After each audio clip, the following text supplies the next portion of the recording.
Akong pagtahod sa atong mga leader, sa atong kapilya o sa atong barangay, Kapitan Ayong, Iyo Romy, mga ginsakupan, ining atong barangay o kapilya sa Uy, mga manimbahay, mga kauban sa clusters, mga lumulupyo o mga nanimba usab karon sa atong online mass sa tibuok kalibutan, mga online viewers and followers na to, mga mainitong pagtimbaya sa usa ka malipayong Domingo, ika napulog unom nga Domingo sa kasarangang panahon. Kaninyong tanan, good morning. Praise the Lord, gihapon nga buhi pata o mia pata sa kalibutan. Ug tagaan nato og kadugtungan ang ebanghelyo sa miaging Domingo, puros man ni mga sambingay. At miaging Domingo og nakahinumdum pa mo, ang ebanghelyo was the parable of the seed and the sower. Ang sambingay sa liso og sa magpupugas, nga din ang mga liso dito mahitugpa sa nagalain-laing klase sa juta. Karon sa laing sambingay nga giat-at sa atong Ginoong Hesukristo, nag-asoy og nagsugid ang maong sambingay nga nanurok na ang mga liso. Apan sa pagpanurok sa liso, dahay sagbot nga naapil. The parable of the wheat and the weeds. Ang sambingay sa mga trigo o sa mga sagbot. Kailan man ito tagsagbot, kaya tagabukid matang tanan ini. Sa mga sagbutan, itong nailhan. Daghan, no? Daghan, laog kabaw ng uban. Inyong bahay, di ba sagbot? Di ba sagbot inyong pamudyo? Arita mamalandong, kinang sagbot, gingong madinhi. Sir, maayong binhi ang imong gipugas sa umah. Diin manggikan ning mga sagbot. Unsa may kinaiya ay sa sagbot nga diin angay ta makahuna-huna karon o makahinuklog sa tagsa-tagsa nato ka kinabuhi og saman ta tanom bata maadyo batang tanom or sagbot bakata. Apil nako isip pare. Timanining tulo ka mga mahinungdanon nga kinaiya og sagbot. Kag naaning tulo ang ayan jud ang dauban. Tulo ka kinaiya og sagbot nga magpahinumdom nato nga di maayo day magpakasagbot kita sa kalibutan. Primero, mo ni dad-anin jo inig pamauli, kay moangay kog magmisa kung magwali ko nga naamoy madaha inig uli. O kay hatag mo kulikta, kinahanglan nga naamoy madaha. Bawas-bawas man ang kinabuhi. Kinahanglan ang pare o magmisa, magwalin na ay mada ang mga tao. Mo ni dada inig uli. Primero, nga kinayag sagbot, ang sagbot, way pos. Diha sa ahulagway sa pagpanguma, in the context of farming, ang sagbot, wa may pos. Mo bitaw kisa ang atong magtanom tang atong giapas ang ato ra magtanom. Ang mga sagbot wa man ay hinungdan way pos. Una sa kinaiyahan bisan ang mga dagan sa tanom o sa mga hayop naadyoy way pos. Di ba kabantay mo pananglitan. Lumlom. Basic man jud na. Di ba atong inaan magalumlom, na man jud po'y mabinugok. Umo ka bantay? Besa ginunsag loob sa inaan, besa o ginunsag takob sa inaan, sa isang pako, sa isang itlog, na mazoy mabinugok. Na mahimong sagbot ba? O niya, kanang binugok, bako man na. Buang na po ng tao mo kaog binugok ba? Kabantay mo ng binugok, bako. Murag itlog o pare pa binugok. Nabaho. Unya og ari pag ka maghisgot og kanang nay saging napoy pucat. Kailan mo pucat? Kan luyat pa. Saging pucat bitaw. Kanang nay lami og pakpak. Piskay tan-awon og panit sa sod, jamoy honor gahunggaw. Pijape. Naman po na sa usa ka bulig. Naadyoy mahimong sagbot. Way pos ba? Og ari pag ka sa lubi usa ka bulig, duha ka bulig, dapoy lubing buang. Kanang magamunog lang paso bitaw. Nabi tayo, sama ni tao mura magnaog lubing buang. Kaya nabi ito muragat. talinis, talinis ng porma. Gamunong mo ito ng lampaso. Di ba, Yorong Gamunong lampaso na. Tinga ka nga, no, maning lubiha nga, tambok ng uban, lamig, unod, na apoy na buang, lubing buang. Naaman sa'y mahimong basura. Naaiway pos. Ari po ka, mga mote po ka, patanom ka kamote, inipamunuan, apoy gibokbok. Iko na puro bokbok. Nga di, so iniglungag niya mo, di, so makaon. Mukaon mo lang magkakamuting bokbok kung nangabugho ka. Diba? Ang sagbot, o maminaw ta sa Ebanghelyo karon, ang sagbot, buti pasabot ana, katong mga tao nga way pos, way hinungdan ba? Kaya nga sagbot mo man ay hinungdan, di man na makatabang sa pagtubo sa tanom. Matanawa sa inyo, kinsa mga tao nga way pos, muna yung mga sagbot.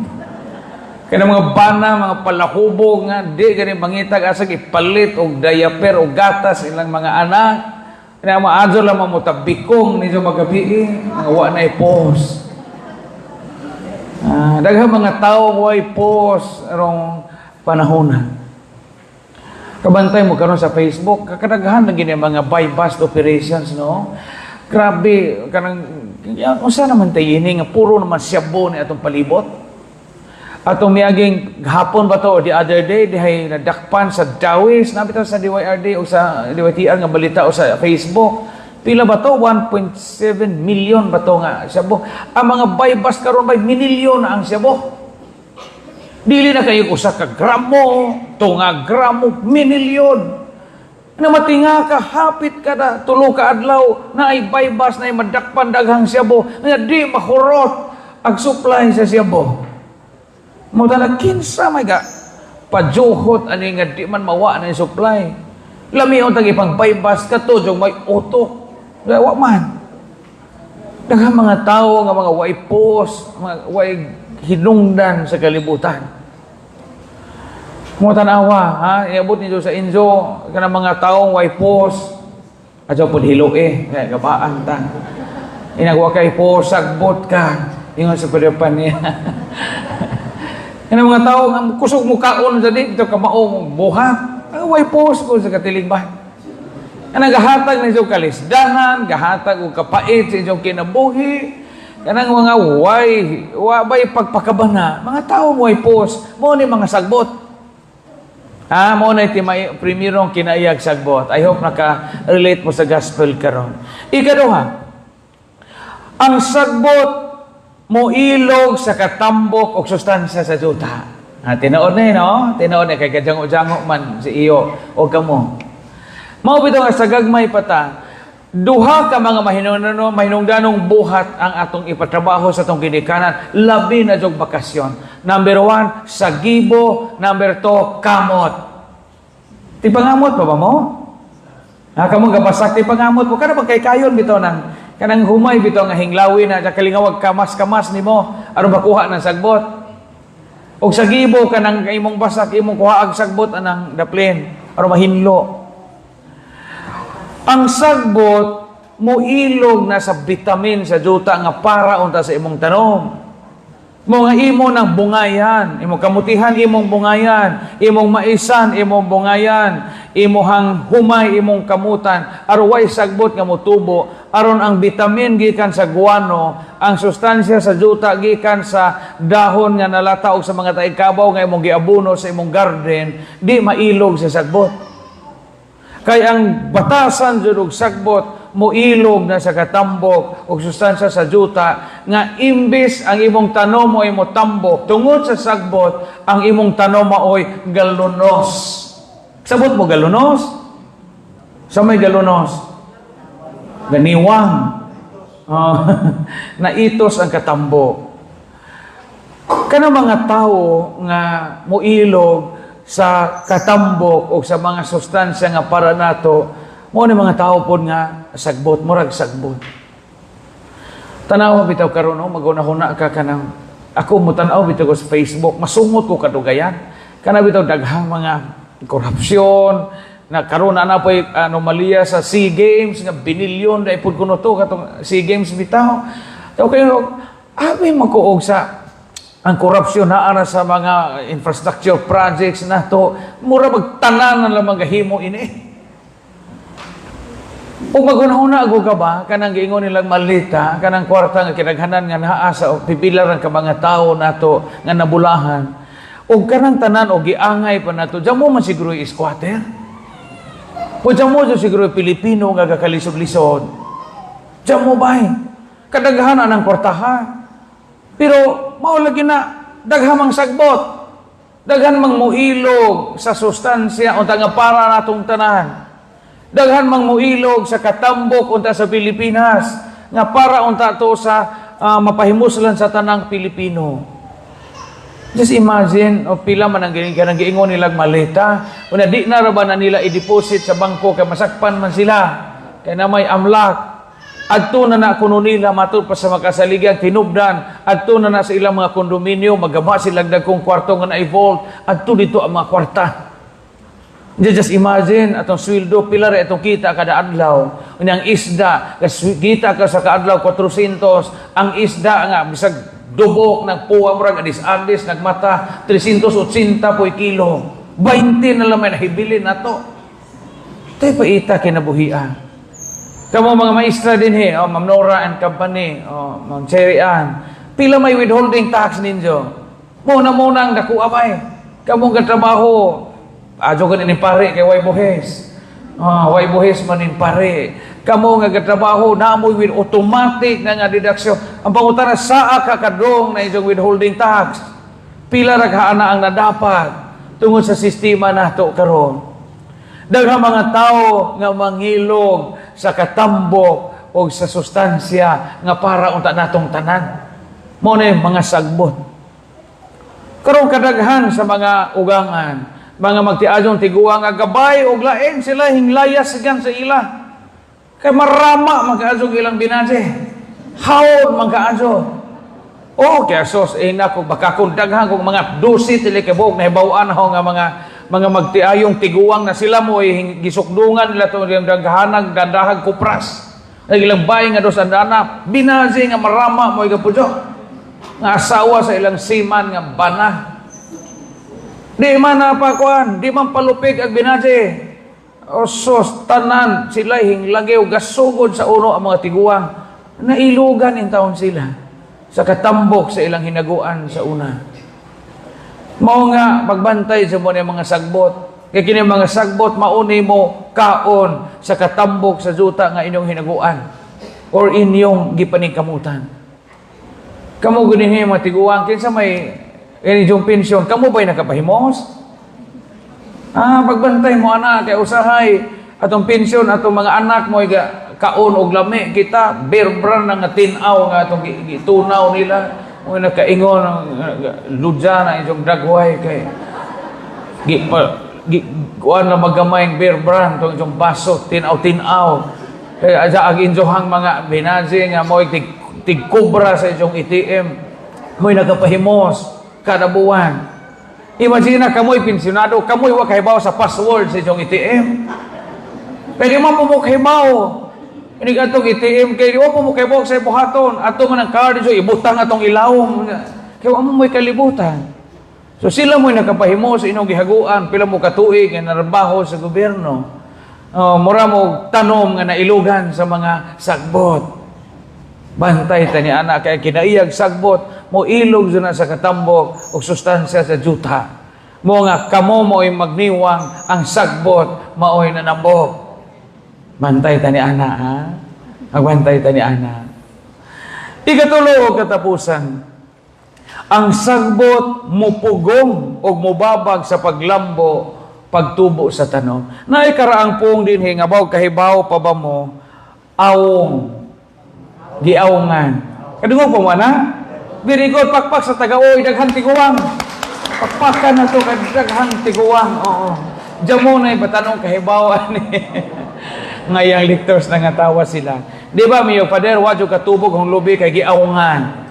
Ang explain sa mga batanon, unsa maning awog, nakagitanom ani lubi or humay, daghang pong laing tanom ngahing sapaw, Mao nga di ka katubo kay ang sunlight wa man ka maigo o ka maigo sa adlaw unsa di po ka kalihok mo bitan ang ubang lubi nga maungan mabalikog kay mangita man sila paagi mo hiwid sila kay di man katubo ani kay may dakong mahugani nay dakong nangka mo nga moro sila may mahitag paagi nga makatuybo pud sila awong giawngan ingana po sa tong kinabuhi.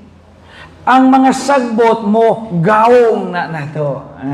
Kasabot ba po mo gawong? Tapad na sila, awong, gawong. Dahil po itong awong, man to, awong, katong na, aning ito, man itong panit. Awong ni, na-IG. Ang sagbot mo, gawong na nato. Kay mo ni makaingon nga maawngan ta. Na yung mga tao sa kalibutan, nga mo'y makaingon nga maawngan ta. Parihag mga sagbot nga makababag sa pagtubo sa tanong pananglitan.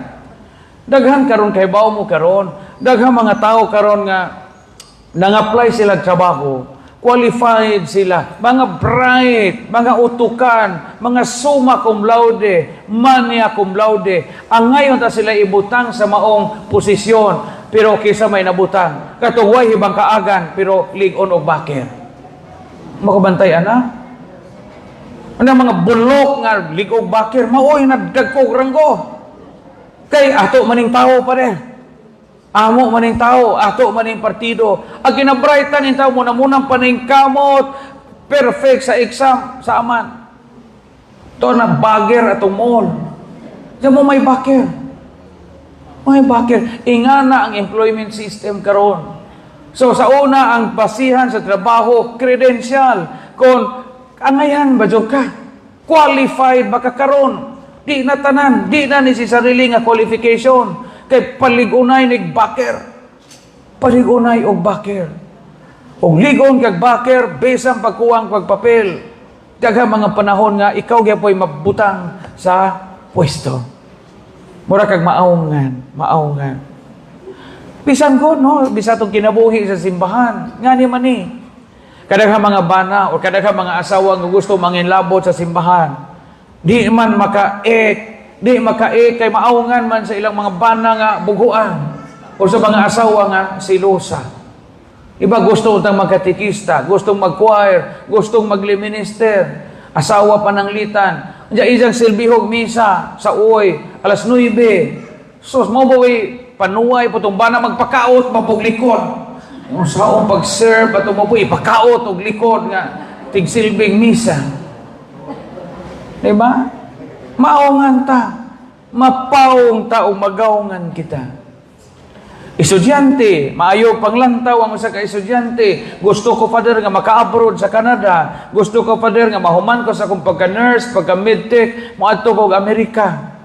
Sos, ipabuntisan man po sa uyab, padung mo graduate. Naawngan. Magbantay mo ng mga tao nga muawong na to. Magbantay mo ng mga tao nga kusog mo gawong na to. Kaya maunay kinaiya og sagbot. Muna kinaiya og sagbot. Nabito nakita na ho karon. Maghapon gi-forward ni sa sekretary. Gikan ni sa Philippine Statistics Authority, unya giingon din sa karong kapanahunan kuno kadaghan ni mga Pilipino nga di na magminjo. Pagminjo gihapon mo, pakasal gihapon mo ha. Kaya tong 2014, ang registered marriages sa mga Pilipino, di lang Catholic marriage but kanang kasal sa simbahan ba? 429,000 couples. 2014. 10 years after, pagka 2024, kay bawa mo og pila, hingubos ang kapakasal sa simbahan. 10 years after, nahimo na hinong 371,000. So, buti pasabot, gakadyutay ni mga batanon nga magpakasal. Unya, as of 2024, ang kapakasal sa simbahan sa mga Pilipino, kita among us Filipinos, 31.7% ra. Pero ang kapakasal sa civil, 41.8%. So daghan na karon ang mga civil weddings bisan sa mga Katoliko. Maawngan na taog, gigawngan na ta. Unya, atong 2020, 12 million ka mga Pilipino ang gapudzo nga outside marriage, kanang ipon-ipon, live-in, kanang way kasal. Unsa pagka 2025 na times 4. Na times 4. Mo nga karon no atong 2023, 842,000 ka mga bata ang natawo sa live-in kanang ginikanan nga wa kasla. Just imagine 842,000 births. Una 600,000 ra ang gikan sa magtiayon nga gikasal. Na mao ni gikan ni sa Philippine Statistics Authority. Ngano man magbantay ta sa mga mugawong kay maawongan ta sa mga puwersa nga naa sa kalibutan. Daghan na karon nga moingon adto pagminjo, kay magminjo ka makompromiso imong kinabuhi. Adto pagminjo kay maggapos kag bana nga badlungon. Adto pagminjo kay malansang kag asawa nga arte ug dakog arehos. Wa kay mahimo. Mao ni ang papel sa sagbot. Ang sagbot way pos, ang sagbot mo ilog sa katambok sa juta o sa sustansya sa juta ug ang sagbot makapaawong na to, maawongan kita. Kung naa ka aning tulo, buti pasabot, sagbot ka. Pero wa ka aning tulo, salamat sa Dios kay maayo kitang mga tanom. Dahil ko ng Dios nga sa kanunay, gihimo kita nga iyang mga tanom.